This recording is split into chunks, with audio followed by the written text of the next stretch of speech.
Leading contenders, Dr. Bawumia and Kennedy Ohene-Agyapong, will be featured in a very interesting way. I'll speak to two of their key team members. Samuel Abu Jinapor is MP for Damongo and a former Minister of Lands. He'll be talking to me about why he believes Dr. Bawumia is the best person to win the primary and also lead NPP into the election.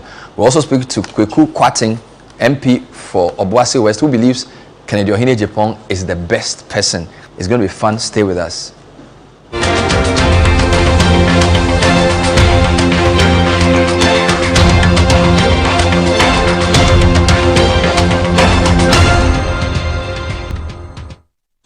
So tonight we're focused squarely on MPP's election of a flag bearer on Saturday.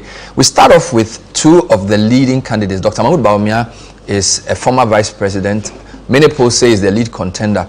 In the 2023 internal poll, he got a little above 61%. His main contender is Kennedy Ohene-Agyapong, who got around 38% in that poll.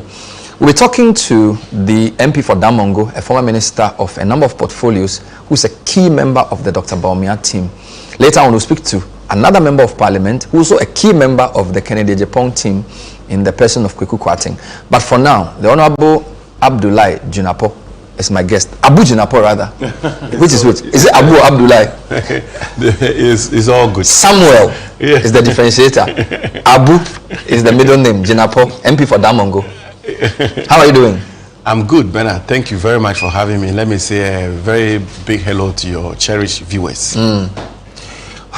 Usually, there's a key question for an election, whether it's an internal or a national election. What do you think the key issue, or from the point of view of the Dr. Bawumia team, what is the key question the 211,000 delegates have to answer on Saturday? I think the question they have to answer, and to be able to answer that question, you have to situate it within the broader context of where the MPP finds itself today.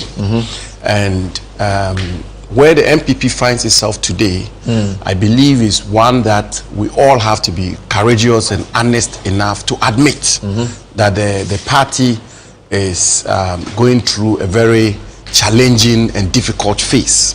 You're very much aware of the outcome of the elections of 2024, and the party has been taking a series of steps to ultimately revive the fortunes of the MPP. One of them, as you know, was the big extraordinary national delegates conference we had at Legon, where we had a series of amendments, and several other interventions have been put in place by the leadership of the party, which is culminated into this election which is coming up, which I believe is also an extraordinary election, which is the first time the party is holding an election to elect its presidential candidate almost 3 clear years to the general election, and also the first time the party is electing its presidential candidate before electing any other officer of the party. In other words, the reorganization of the party is beginning with the election of the presidential candidate. Thirdly, which I believe will answer the question as to what the party people should be looking out for on January 31st, is the fact that how the MPP conducts itself on Saturday, January 31st, will have far-reaching implications for the fortunes or the forward march of the party. If we, and as it should be, are able to conduct a peaceful, fair, orderly, decorous elections on Saturday, January 31st, that will be another major step towards a revival of the New Patriotic Party. And finally and ultimately, and that answers your question, if we elect somebody who is seen by the generality of the Ghanaian population, not just MPP supporters, remember that, not just MPP hardcore supporters, or not by hardcore NDC supporters who may be opposed to him, but if I may use the word, the average everyday Ghanaian who is not particularly aligned to any of the political party will see him, will see this person as somebody who can be elected to become president of Ghana, and that the middle belt, let me put it that way, the middle belt of our population will be comfortable, or will, on a good day, will find him as a credible person as a person who has a temperament, a person who has experience, a person who has a vision, and a person who has what it takes to be president. So that is the answer to the question. The answer to the question on Saturday is, having gone through all these processes, who do we elect on January 31st? Whom, if we put before the Ghanaian people, the middle belt people, he will have a better chance. When you say middle belt, you're not talking geographic. You are talking floating voter alliances. Yes. Voter alliances. Non-hardcore NPP people. Exactly. Crossover appeal. Absolutely. And I'm talking about not hardcore aligned people, because when you look at it critically, you have hardcore NPP people who will find everything good in an NPP candidate, irrespective of who he is. And then you have hardcore NDC people who find nothing good in an NPP presidential candidate, irrespective of who he is. But you're looking at electing a candidate who has the best shot, the best chance of appealing to non-aligned Ghanaian electorate, you know, and even with that, Bernard, and I have to admit, even when that is done on January 31st, the effort to get the person to cross the line is still going to be a Herculean one. So you've given me about 4 points. I won't repeat them. What makes Dr. Bawumia the best of the five? Very good question. Look, the five of them are people I should admit I know very closely and know very well, and literally all of them, or some of them, are people I've worked with closely through different engagements. I mean, as you know, Dr. Aduchum, for example, was a minister in a cabinet that I was also a minister. Dr. Brother Champon was a minister in the same cabinet. Honorable Kennedy Japon is somebody I've known for years in my young activist days, and I will call him a close friend, if I put it that way. Kobina Japon is, I mean, he's everybody knows him exactly in Ghana. Okay. You know, and they are all people I have great respect for. There's absolutely no two ways about that. But when you look at the election of 2028, Bernard, and if the NPP wants to maximize its chance of having a strong shot at 2028, and I choose my words carefully, and I try to be cautiously optimistic when I'm talking about election of 2028, because even with these qualities I'm about to talk about, which will zero in on Dr. Mahamudu Bawumia, it will still require a lot of hard work. It will still require a great effort to get the NPP to win the election of 2020. But of the five, if you look at experience, the person who has experience, Dr. Mahamudu Bawumia has been at the forefront of Ghanaian politics since 2008. Not at the mid-level, not at the bottom level, at the very top level. He's been on the ticket since 2008, for almost close to 2 decades in Ghanaian politics, frontline Ghanaian national politics. 2, this is a man who's been highly and hugely marketed, and that is a fact. 3rd, throughout his involvement in the public life of Ghana, and I think his opponents will even admit to this, he has shown to be a public servant of unquestionable integrity. There's never even been an occasion where an allegation is even been leveled against him, let alone a scandal or a proven allegation. So his personal integrity is actually a big asset. 4thly, I think nobody questions the fact that Dr. Bawumia is, over the years, shown to have lots of ideas, solutions to problems, and this and that, and it is shown to be competent. And of course, the last government we had our own issues. We scored positive points in many areas, but we had issues here and there, 1 or 2 issues. But in the totality of his conduct and involvement in the government of President Akufo-Addo shows that he's somebody who is given the opportunity, able to generate ideas and solutions to confront and deal with the concrete issues which confront the mass of our people. I think he's shown also to be formidable. He's shown also to be formidable. Shown to be humble, and humility in Ghanaian politics is absolutely important. He's shown to have the temperament to be president. And above all, I think he's also shown to have the vision. To have a vision which, if he puts before the Ghanaian people, we will have the chance of the Ghanaian people coalescing around the vision that he put before them. And so what the point I'm making is, look, all 5 of them are canvassing to lead and be presidential candidates. But we need to choose the best among the 5. And if you look at the 5 of them, and you look at the factors that I've listed, and if NPP is not considering 2032, in other words, presenting a candidate for 2028 for strategic reasons, and expecting not to win, and then repeating the candidate for 2032, and hope that the traditional 8-year cycle will favor the NPP, then maybe we can look at another candidate. But if we want to win in 2028, I think our best shot should be Dr. Mahamudu Bawumia. Let's stay with this question.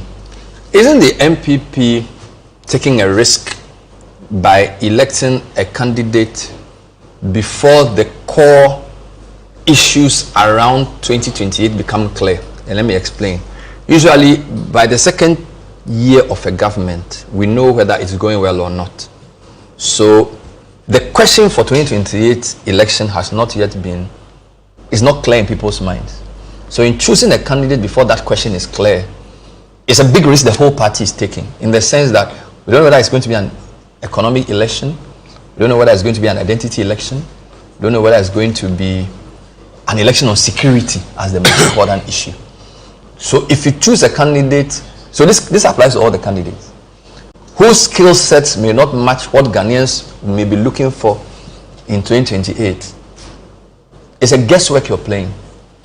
Well, you have a point there to some extent, but the party has had the opportunity to examine all these matters, and as I said, the party congregated at Legon at conference, and that is the highest decision-making organ of the party, and the party came to the conclusion that in the interest of the party, it will be better to elect our presidential candidate way ahead of time. Always remember, Bernard, that if you go to the United Kingdom for the 5-year term of a government, at every material point in time, the opposition has a presidential candidate, or if you want, a prime ministerial candidate. So what the NPP is doing is not new, it's not novel.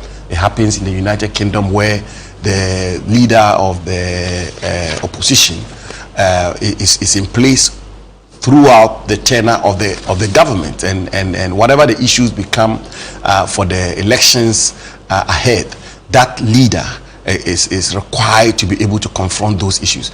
But the other answer I want to give to you is that in all humility, I think very strongly that on Saturday, when we elect Dr. Mahamudu Bawumia, Dr. Mahamudu Bawumia, I think, again respectfully, is demonstrated to be versatile. Versatile in the sense that whatever the issues will be in 2028, I believe he can represent the NPP strongly, he can hold the flag of the NPP proudly, and he can confront all the issues which will be on the table, whether it's security issues, economic issues, educational issues, health issues, cost of living issues, employment issues, whatever it is. I believe Dr. Bawumia. Let me deal with two things in one.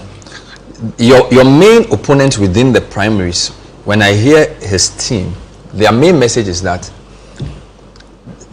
NPP needs to give Ghanaians a new message in 2028, and they also need a new messenger. So their argument is that Dr. Bawumia was core in the bad performance of the previous government, and therefore if you want Ghanaians to give NPP a chance in 2028, you need to give Ghanaians a new message. And their preferred candidate, Kennedy, is a different messenger with a different message. So for them, Dr. Bawumia presents more of the same. That happened at Nakufado. What's your response? Well, you know, in politics, decision making has to be strategic. You have to take very strategic decisions, and the point they make is a point that has to be responded to. And the response I will give is that in 1996, when we presented President John Agyekum Kufuor, and President John Agyekum Kufuor could not make it in 1996, the NPP rejected this proposition that we should present a new message and therefore a new messenger. And the NPP repeated President Kufuor for the 2000 elections, and he won. The NDC had Professor J.E.A. Mills, may he so rest in perfect peace. Professor Mills was vice president to President J.J. Rawlings for 4 years, and we all know how the NDC lost the election of 2000. The same message was made that the NDC should present a new message and a new messenger for the 2004 elections. The NDC rejected it. The NDC repeated Professor Mills in 2004. Professor Mills did not win in 2004. In the 2008 elections, the same argument was made that we should present a new message and a new messenger. The NDC said no, presented Professor Mills again in 2008, and Professor Mills won. Indeed, President Akufo-Addo in 2008 was a leading member of the Kufuor administration. He was a foreign minister, he was attorney general, and in 2008, the NPP lost that election in 2008. That argument was made again that look, we lost the 2008 elections. President Akufo-Addo was a member of that government. Let's present a new message and a new messenger. The NPP said no. They presented him in the year 2012. We went for another election. The same argument was made. It was rejected. He was presented again, and he won. The classic one, the most classic of all, in my view, President John Mahama. President Mahama was president. he was not vice president. He was president. He was head of the government.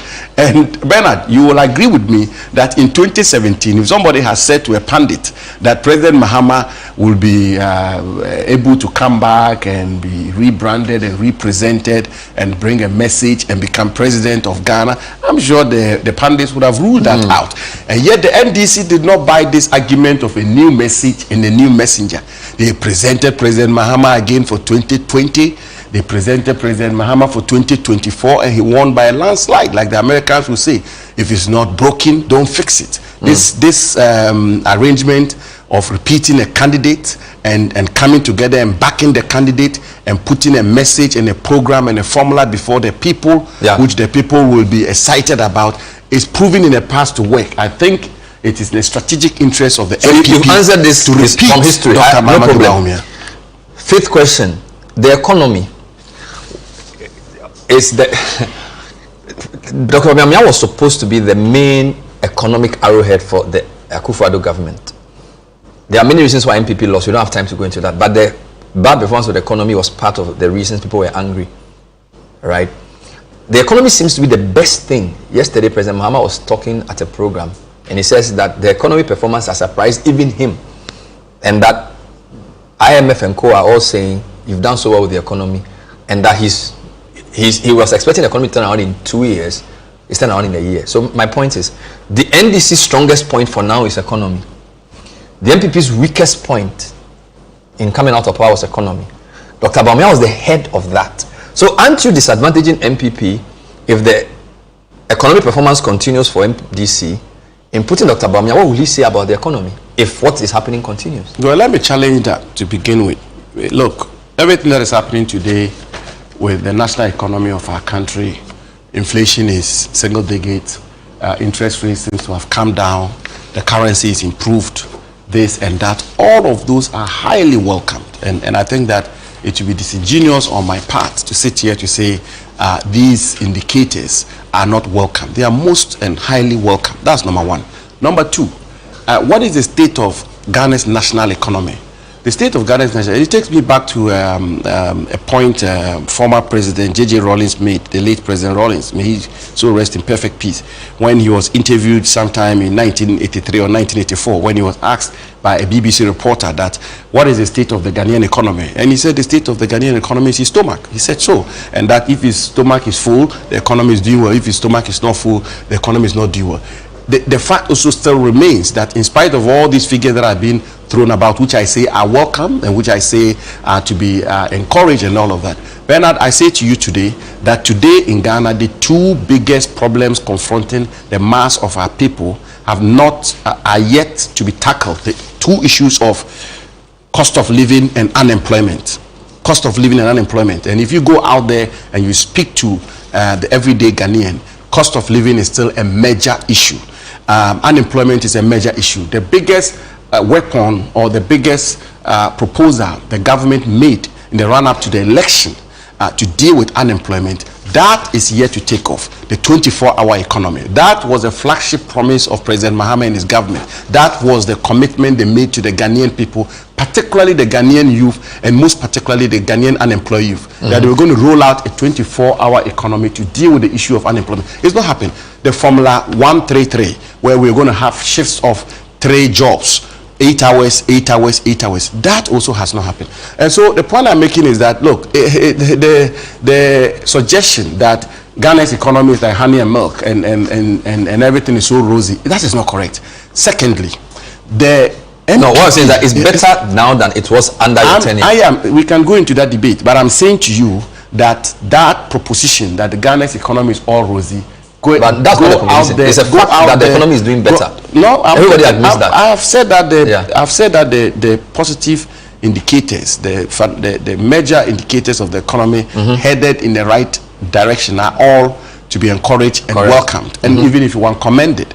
But what is the state of Ghana's national economy? What is the welfare of the average Ghanaian? That is another question we have to answer. Has the government implemented policies to deal with the two-pronged issues which continue to confront the unemployment and cost of living and the youth of Ghana? No, they haven't. Have they rolled out a 24-hour economy which is supposed to deal with unemployment in Ghana, which is to give the teeming unemployed youth of our country a 1-3-3 formula, 3-shift jobs? That has not also happened. So that is also a fact. So that's the first point. Then the second point, and let me admit very quickly also that, look, the NPP in its first term had a very excellent economic performance. We all know that.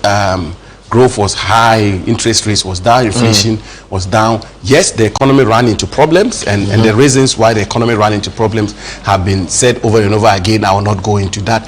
The NPP government under President Akufo-Addo came up with the post-COVID-19 economic recovery plan, which ended up with IMF and all of that. A lot of what is happening today, the domestic gold pitches program, which was rolled out by Dr. Bawumia, most of that is what is contributing to the stabilization of the national economy today. So it is not also correct that Dr. Bawumia will not be able to answer the economic question, or he will not be able to contribute to the debate when it comes to the national economy. Let's stay with the economy for a second. You said current problems are cost of living and unemployment.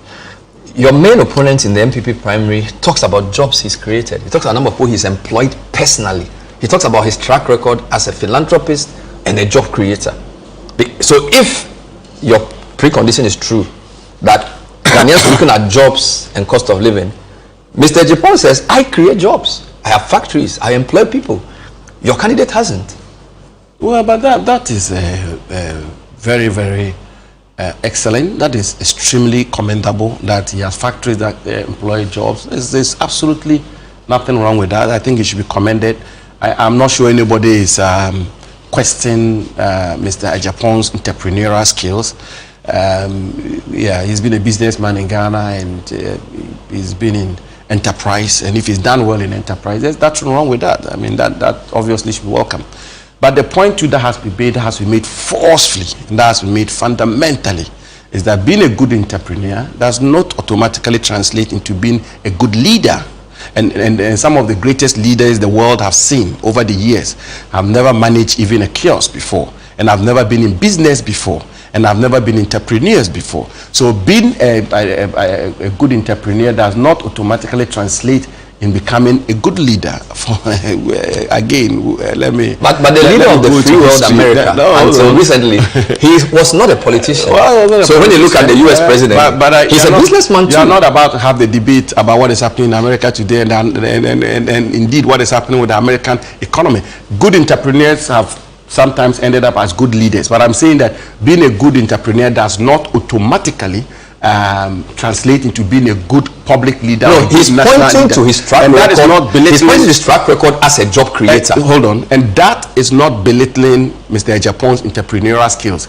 Even being a good manager of, say, City FM, does not necessarily translate into being a good leader. As a matter of fact, the historical evidence has shown conclusively that managers many times don't end up as good leaders. But Dr.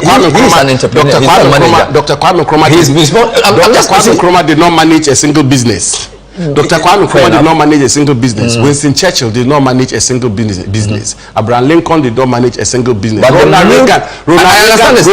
you see, the mood of the Ghanaian, you see, your premise is that cost of living is high and people are looking for jobs. The man who is competing against the former vice president says, I know how to create jobs. So so I feel like that nobody knows what somebody can do, but he's telling you what he's been able to do. We should make. So what is your response in terms of the track record of the man that you are supporting? Then we should make Osei Kwame Despite or some other business. Why not to become leader or to become president? Why not? Because I'm saying to you, Ronald Reagan, who was the architect of modern day American enterprise and boom, was an actor.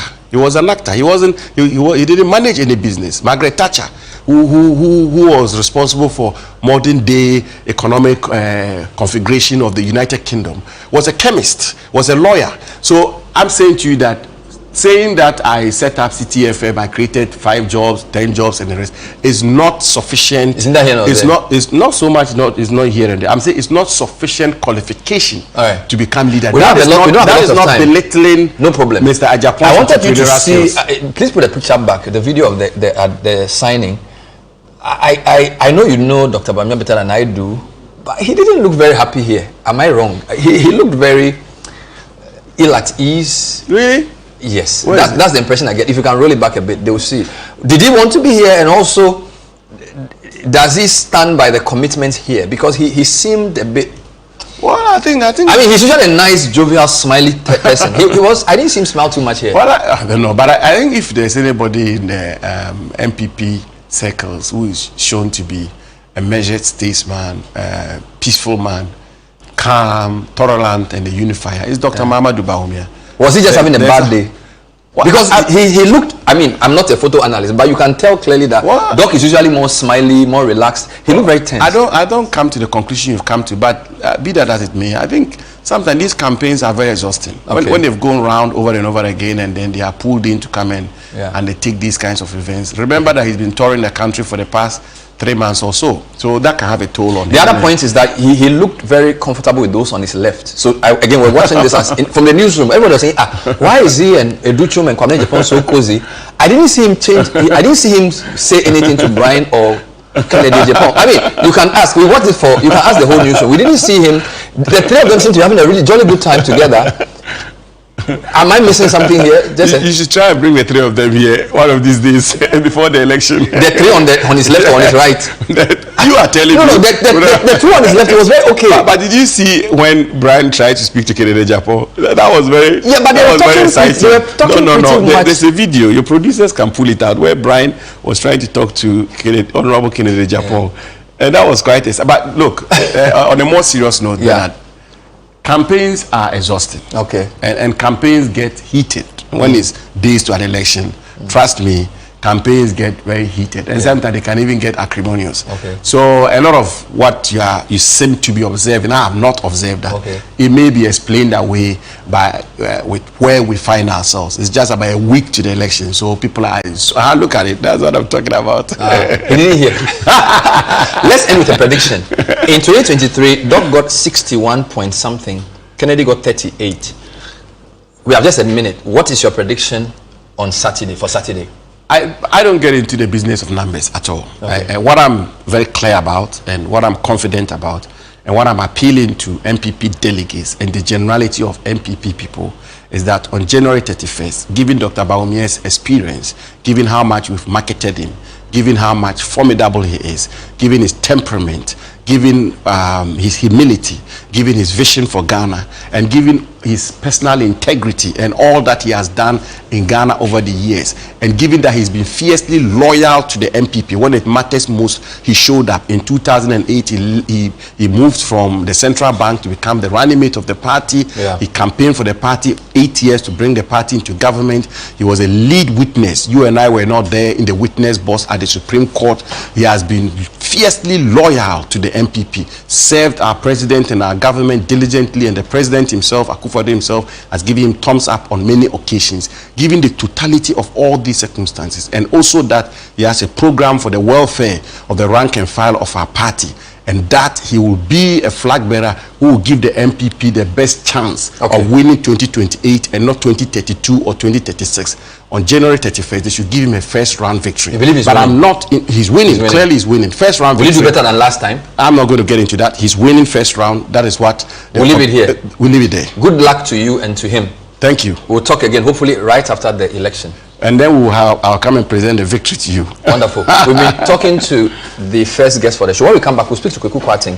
He is in the Canada Japan team. He is also pretty confident. He's also a member of parliament for Obuasi West. The point of view is not over. Stay with us.